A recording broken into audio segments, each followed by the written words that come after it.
Good morning, everyone, and delighted to see you all here today for what is, in addition to being the 26th conference of the Trumpeter Swan Society, is also the 7th International Symposium, the IUCN Species Survival Commission Swan Specialist Group.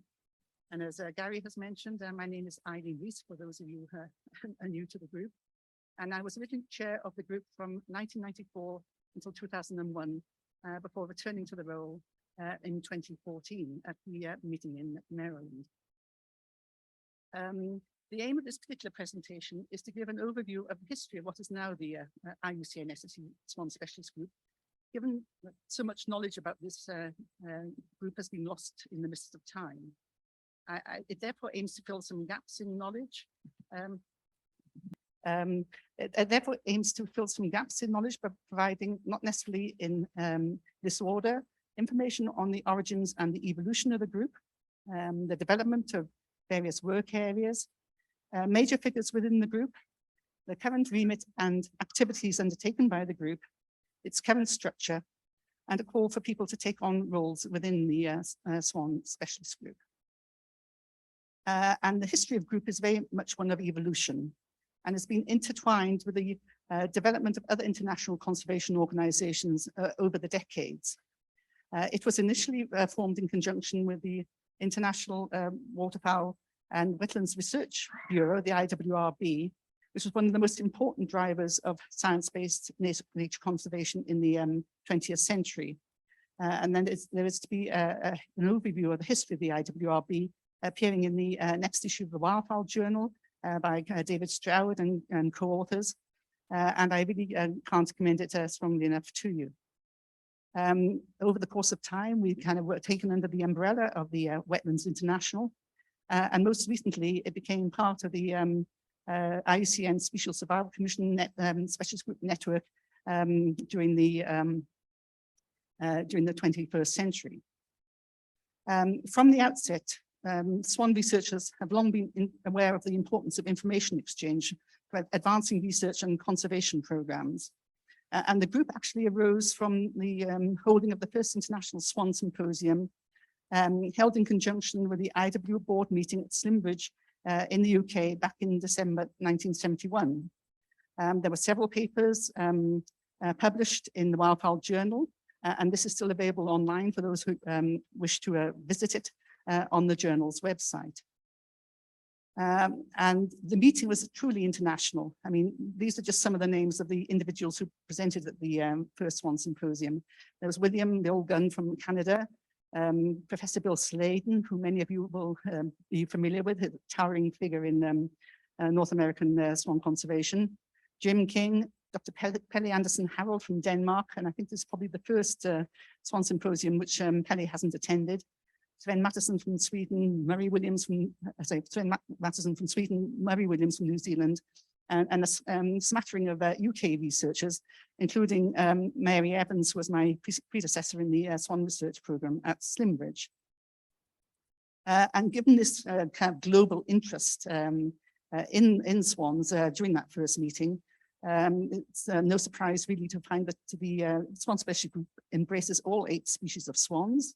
I mean, there were 5 in the Northern Hemisphere, the trumpeter, that were then called whistling swan, now the tundra swan, Buick swans, hoopers, and mute swans, and 2 from the Southern Hemisphere, the black and the black-necked swans. And then we have the Coscaroba swan, which is not a true swan, being more akin to the Cape Barren goose in Australia.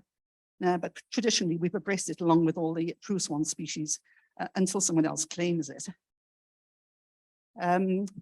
During this first meeting held at Slimbridge, Bill Sladen adopted, or indeed presented, his net collar protocol for ensuring there was no overlap of colour marking projects for people involved in swan research in North America.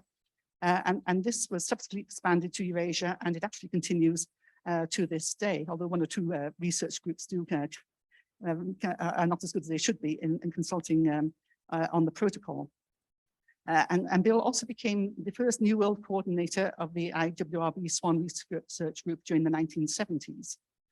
Over the course of time, we kind of split into having Old World and New World coordinators, and Philip Bacon took on the role of Old World Coordinator during the 1980s. And as part of all this kind of networking undertaken by the IWRB from really the late 1960s onwards, other IWRB research groups were formed for a whole range of species: the goose, duck, woodcock and snipe, heron, pelican, storks, ibis and spoonbills, flamingos, and threatened waters birds research groups were all founded at around that time. Meanwhile, following the success of the first International Swan Symposium, it was decided to maintain lines of communication. This energy that had been generated during the first meeting had to continue.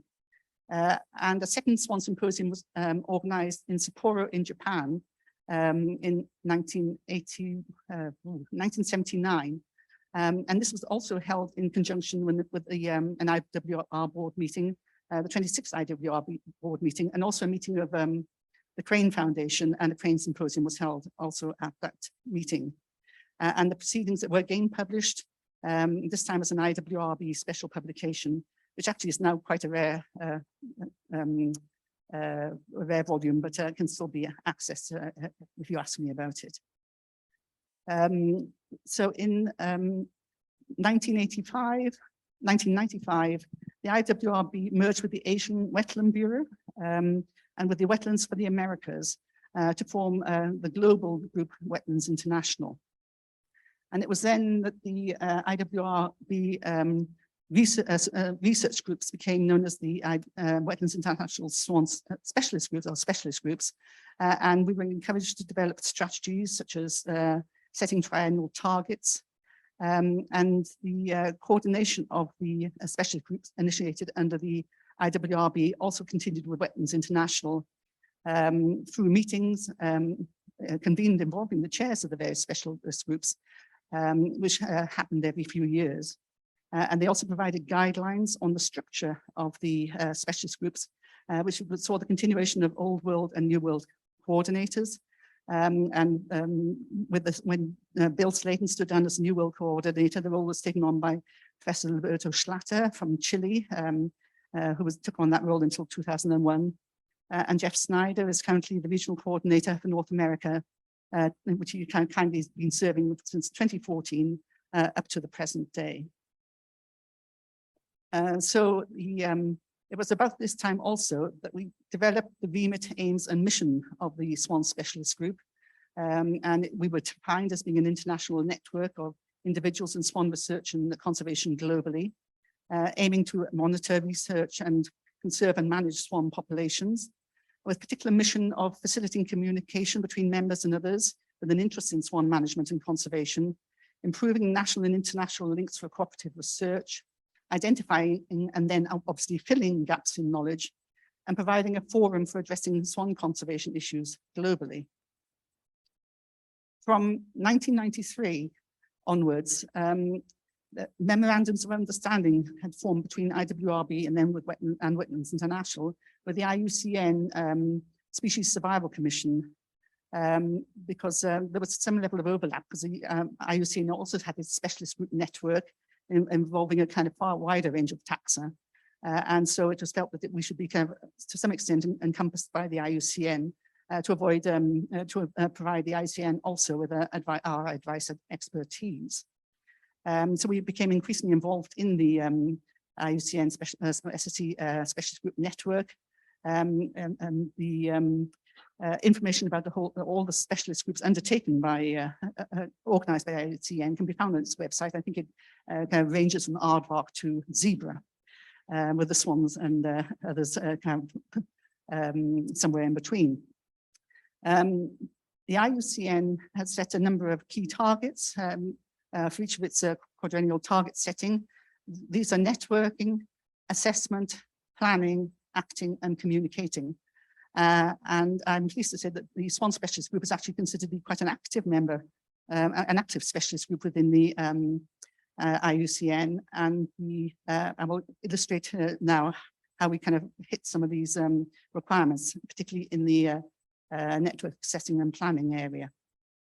I should mention that the extent to which the specialist groups undertake each of these targets varies depending on the level of threat for the taxa in which they're involved, with networking and communicating, obviously, taking a great proportion of the time for those involved with species that are not particularly threatened globally, whereas planning and acting a higher priority for globally endangered species.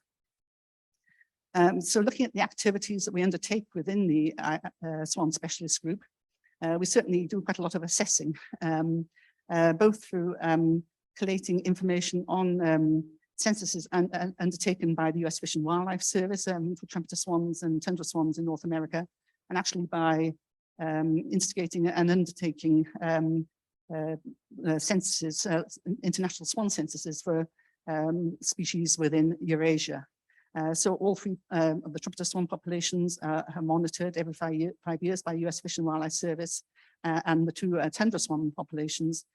Two of the 5 Hooper swan populations are now monitored. The Icelandic and the Northwest mainland European populations are covered by the censuses. One of the Buick swan populations, although we're kind of working on a second. But for some of the other species, there are no regular total population censuses, particularly for species in the Southern Hemisphere. The results appear in the water bird population estimates published by Wetlands International, and they're generally published as reports and papers. Most recently, you can see one for the Icelandic Hooper swan population at the bottom, and the Laubeck et al. Paper on Hooper swans in mainland Europe. And all this data on the monitoring and the census work permits an assessment of the conservation status of the species. As you'll see from this relatively recent overview, which is published in 2019, some assessments are more recent and others are more comprehensive than others. But all species continue to be classed as being of least concern, therefore not endangered by the IUCN.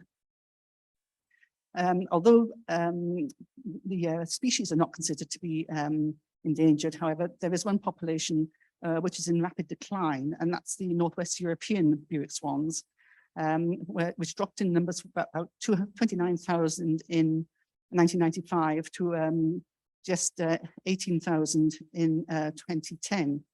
And as a result of this, an action planning workshop was convened in St. Petersburg in 2009, involving 27 experts from 10 range countries, a number of whom are here today. We developed an international single species action plan for the Buick swan in Northwest Europe. And this was adopted by the African Eurasian Waterbirders Agreement in 2012. So that was the, so we've been both assessing and we've been kind of planning and acting. But I would think it's fair to say the main activities within the group are communicating and networking.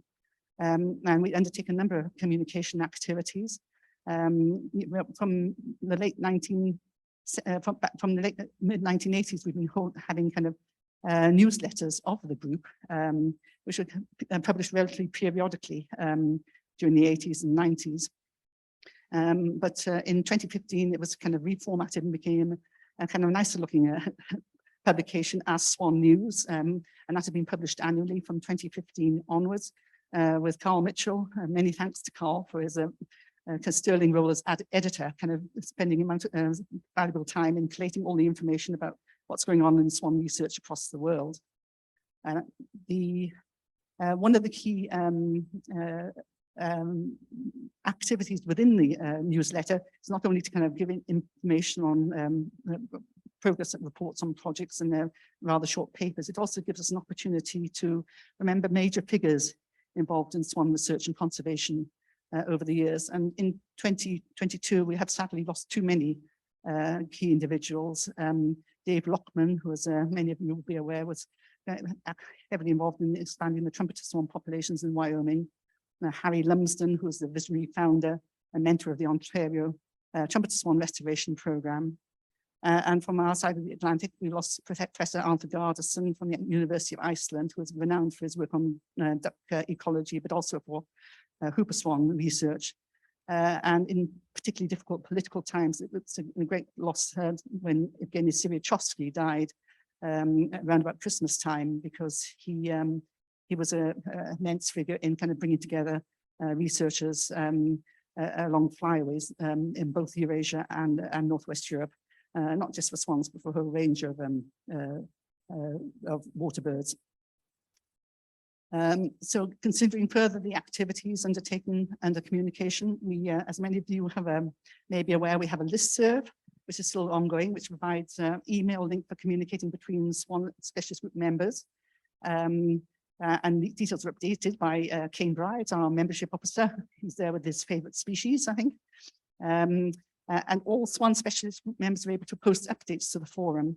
But we have a workshop on the organisation of the Swan Specialist Group tomorrow, and we need to discover whether this is the best method for disseminating information within the group, and if other options are worth considering. We also have an excellent website, the Swan Specialist Group website. You can see the link to it up there, and which is edited by Julia Newth, and with the content managed by Nathan DeCosta, who is a volunteer, very kindly giving his time to organising the website. And of course, we also have this communication network activity through the kind of convening of the International Swan Symposia at variable intervals. And I will now continue the tradition of naming all the previous locations of Swan Symposia. We've heard about the first and the second in Slimbridge and in Sapporo. The third was held at Oxford in the UK in 1989. The fourth, which was the first for the Trumpeter Swan Society, held in Airlie, Virginia in 2001. Again, with Bill Slayton heavily involved in that. The fifth was at Easton in Maryland in 2014. And you can see up there there's familiar faces, including John Connelly there with Scott Petrie. And then just 4 years ago, we had a stupendous meeting in Tartu, which was organised by Leo. Thank you, Leo, in 2018. And now we have the 7th International Swan Symposium here at Jackson in Wyoming, and which will always be remembered. And I'm really looking forward to the rest of this meeting. So finally, in preparation for our Swan Specialist Group workshop, which is happening tomorrow afternoon, to which you are all invited, even if you're not aware that you're members of the Swan Specialist Group, you're very welcome to join it. The network is currently of over 300 swan specialists in about 38 countries. And we communicate through the Secretariat and the species coordinators, as well as through the newsletter and the forum. And input to the workshop tomorrow is going to be most welcome, as are any offers to contribute to the organisation of the group, including taking on particular roles within the group. Some of you will be aware that I put out a call for a co-chair of the group through the forum a few weeks ago. I'm pleased to say I've had one excellent nomination, but the office is still open, and so please let me know by tomorrow afternoon if there are any more suggestions for the role of co-chair. And I've also heard that there is a vacancy for the role of Northwest European Bearded Swan Population Coordinator, because Grim Tyson wishes to stand down from that role. So thank you all very much indeed for listening, and I look forward to our further discussions about the group, and I'll be happy to answer any questions. Thank you very much.